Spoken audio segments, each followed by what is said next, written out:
With open eye, you not necessarily can determine the correct direction of cultivation.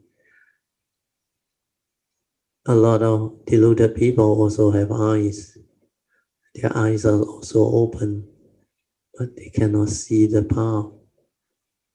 To see the path, you need more than the physical eye. You need wisdom. You need right view. And right view, there are three as described by the Buddha. First, we must have right view with regards to this law of karma niyama. When you understand this law that governs life and existence, that is the beginning of wisdom. Then you follow the advice of the Buddha to respect this law through avoiding all evil to good. Then after that, you purify your mind to develop further wisdom. So avoiding all evil to good is the first phase of cultivation. When you can do that, you avoid negativity or karma, you develop wholesomeness of mind state that leads to good karma, merits, blessing.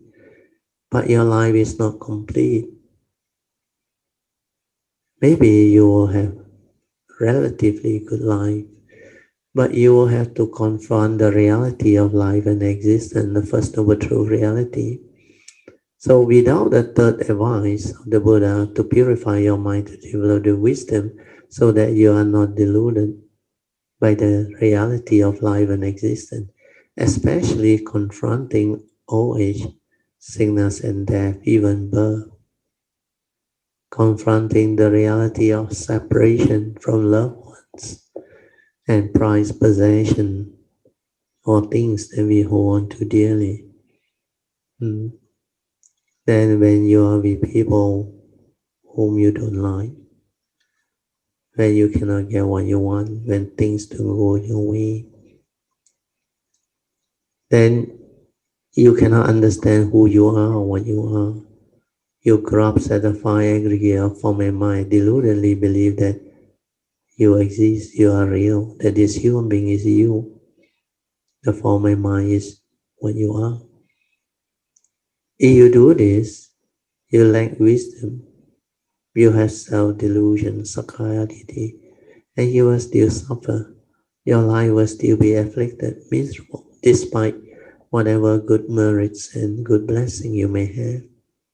But suffering still afflicts you. So what you need is, the Buddha said, you have to develop two more right views. Apart from the law of karma, you must understand your mind, how your mind get yourself entangled and develop suffering, how it deludedly cling, grabs and hold and attached to things. We are self-delusion, ignorant. So this aspect of right view is very important. Right view with regards to our mind, citta niyama, how we function as a human being. We have to understand the great law of paticca samuppada, dependent origination, the dwelling. So this law of mind that explains clearly how we function as a human being, and the citta nupassana is the second right view and most important. If you understand this, your life will be beautiful, you can be free. Then the third right view is a natural consequence of the first two.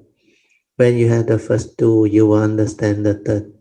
The third right view is law of truth, Dhamma niyama, all of the essential Dhamma, the truth that the Buddha has taught us. So when you have the first two, you will understand the third right view. Unless you have this three right view, with eyes open, you will also lose the way. But when you have these three important spiritual laws, right view, karma niyama, citta niyama, and dhamma niyama, then your path is established. You will not debate. Your cultivation will be very straight, very direct. That's why all great beings, the Samasa Buddhas, they understand this teaching. That's why without sasana, it's not easy to have this teaching.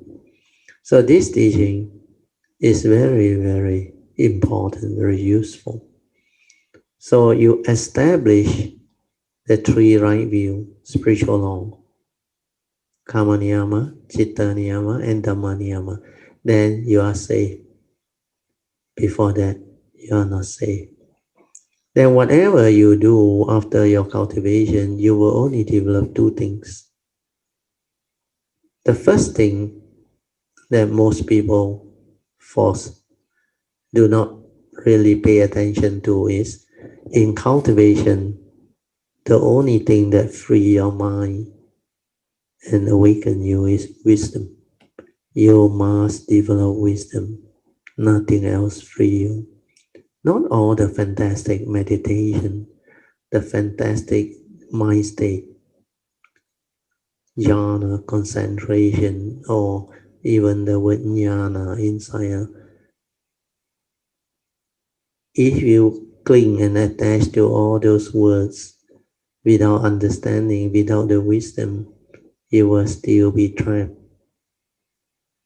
Your mind is still trapped. You cannot free. So to free your mind, you need wisdom.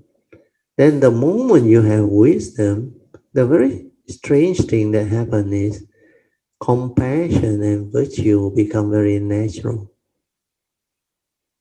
Without wisdom, there is no true compassion. Without wisdom, there is no virtue, true virtue. Otherwise, virtue according to the individual, good according to the individual. You need wisdom. When you have wisdom, it becomes very different. Everything you do become virtuous. That's why love and compassion is a natural consequence. Virtue is a natural consequence when wisdom is developed. So in the Mahayana teaching, they always talk about the bipeds, the cultivation. They say you must cultivate virtue and wisdom. Yeah. Actually, when you understand, it is wisdom alone. With wisdom comes virtue, real virtue, true love, true compassion, and virtue. Without wisdom, no way. So always remember to find the path, the truth. You must start on the right footing, with the right view, the three right view. Start with Karma Niyama, like I taught you all, how we actually develop the understanding of how the Buddha's teaching come about, how he sequenced out his teaching, how he started off by teaching the Buddhist way of cultivation, the pre-puja, the post-puja, then the pre-puja, why we chant the salutation, why we take refuge, why we renew our precepts, why we chant the salutation to the Buddha, Dhamma, and the Sangha, why we call it the triple gem, why must we take refuge. Then the puja offering, rejoicing, generosity, all of the very meaningful offering that shows the teaching. Let us recall to mind all of the important teaching, like impermanence. The fruits represent karmic fruition or enlightenment. The fruition, they call it. You go on the path, then there is fruition. So Magga, Pala. Pala is the fruition. When you become enlightened, you develop the fruition. But Pala, already an enlightened stage, you are on the path to enlightenment. Yeah?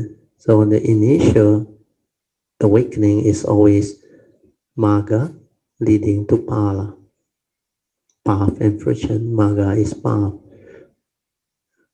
Pala is fruition. So Marga, Pala. So this understanding is very vital, very important. When we have all this understanding, we will not debate. Then the law of mind, Paticca Samuppada dwelling, you need mindfulness. You need stability of mindfulness, the direct seeing. Otherwise, you cannot understand mind. You must, through that mindfulness and awareness, realize the true mind. And you understand that the true mind is your true nature within the awareness nature, the silent mind, the meditative mind, the one that is capable of awakening the unconditioned. Whereas the other one is the creative one, the mundane mind. That one is dependent, originating, condition, arising, causal phenomena with the universal characteristics of anicca, dukkha, anatta. So without a stable mindfulness or awareness nature, you cannot penetrate chitta niyama. No way. And without chitta niyama, sati, you cannot understand dhamma niyama, the true dhamma. You cannot understand. So this was summarized to cultivate what are the two real paths to cultivate. So this understanding is a lot more deeper and clearer than what you have listened just now. Because from the text, they use very mundane way of approach, saying that with clear eye, so that you can see clearly. But the path you cannot see with a clear eye alone, unless that clear eye has wisdom behind, penetrated the three spiritual law of karma, law of mind, and law of truth.